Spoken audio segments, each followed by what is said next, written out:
안녕하세요 여러분. 오늘은 많은 분들이 고민하고 계실 주제에 대해 이야기해 보려고 합니다. 바로 돈 빌려달라는 요청을 어떻게 거절할 것인가에 대한 이야기입니다. 여러분도 한 번쯤은 경험해 보셨을 거예요. 친구나 가족, 동료가 갑자기 돈 좀 빌려줄 수 있어? 라고 말할 때 느끼는 그 난감함과 부담감. 빌려주자니 내 경제 상황이 걱정되고 거절하자니 관계가 틀어질까봐 걱정되고. 정말 딜레마죠.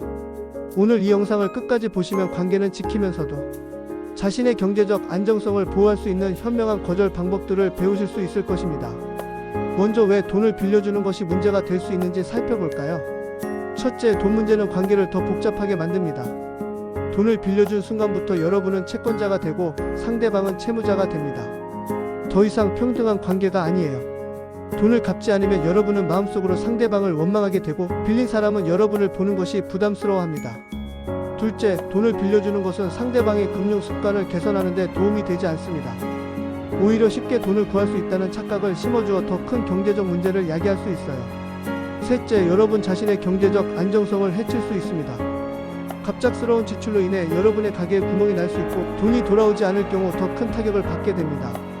실제로 한 연구에 따르면 친구나 가족에게 돈을 빌려준 사람 중 약 60%가 그 돈을 되돌려받지 못했다고 합니다. 그리고 그중 80%가 관계가 악화되었다고 답했어요.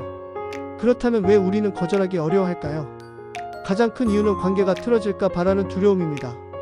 특히 한국 사회에서는 정이라는 개념이 강해서 도움을 요청받았을 때 거절하는 것을 차갑다고 여기는 경우가 많아요. 또한 나쁜 사람으로 보일까 바라는 걱정도 있습니다. 하지만 여기서 중요한 것은 진정한 친구라면 여러분의 거절을 이해해 줄 것이라는 점입니다. 거절했다고 해서 관계를 끊는 사람이라면 애초에 진정한 친구가 아니었을 가능성이 높아요. 이제 본격적으로 돈 빌려달라는 요청을 거절하는 방법들을 알아볼까요? 첫째, 원칙을 미리 세우고 일관성 있게 적용하기. 가장 좋은 방법은 미리 원칙을 세워두는 것입니다. 나는 가족이든 친구든 누구에게도 돈을 빌려주지 않는다는 원칙을 세우고 이를 지인들에게 미리 알려두세요. 미안해, 나는 돈 거래는 안 해. 이건 너를 믿지 않아서가 아니라 관계를 깨끗하게 유지하고 싶어서야.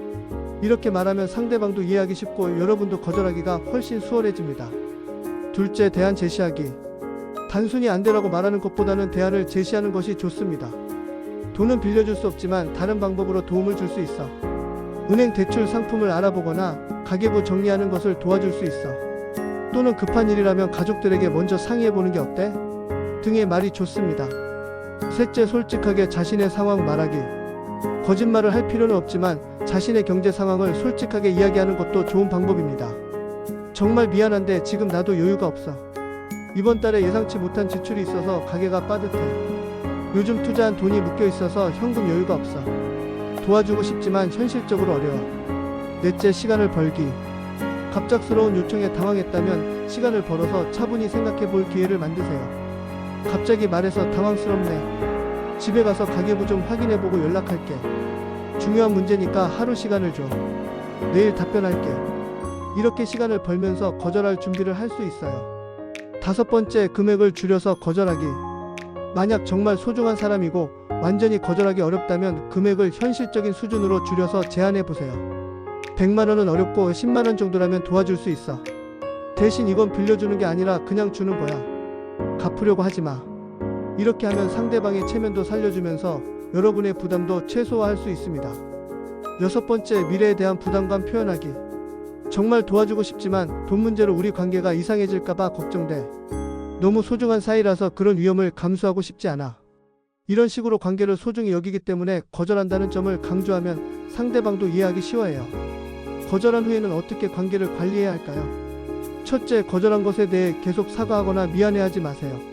한번 정중하게 설명했다면 그것으로 충분합니다. 계속 사과하면 오히려 어색해져요. 둘째, 평상시처럼 자연스럽게 대하세요. 거절했다고 해서 피하거나 어색해할 필요가 없어요. 오히려 더 따뜻하게 대해주세요. 셋째, 다른 방식으로 도움을 주세요. 돈은 빌려줄 수 없지만 식사를 사주거나 조언을 해주거나 정서적 지지를 보내는 것은 얼마든지 가능합니다. 넷째, 상대방이 계속해서 돈을 빌려달라고 한다면 그때는 더 확고하게 선을 그어야 합니다. 이미 말했듯이 나는 돈 거래는 하지 않아. 이 얘기는 그만하자라고 명확하게 말하세요. 여러분, 돈을 빌려달라는 요청을 거절하는 것은 이기적인 행동이 아닙니다. 오히려 장기적으로 건강한 관계를 유지하기 위한 현명한 선택이에요. 진정한 친구나 가족이라면 여러분의 거절을 이해해 줄 것입니다. 그리고 거절했다고 해서 관계가 끝나지 않아요. 오히려 경계가 명확한 관계가 더 오래 지속됩니다. 기억하세요. 여러분의 경제적 안정성은 여러분이 지켜야 할 책임입니다. 남을 도와주는 것도 중요하지만 자신의 경제적 기반이 튼튼해야 진정으로 다른 사람을 도울 수 있어요. 오늘 영상이 도움이 되셨다면 좋아요와 구독 부탁드려요. 그리고 댓글로 여러분의 경험이나 추가적인 조언도 공유해 주시면 다른 시청자들에게도 큰 도움이 될 것 같습니다.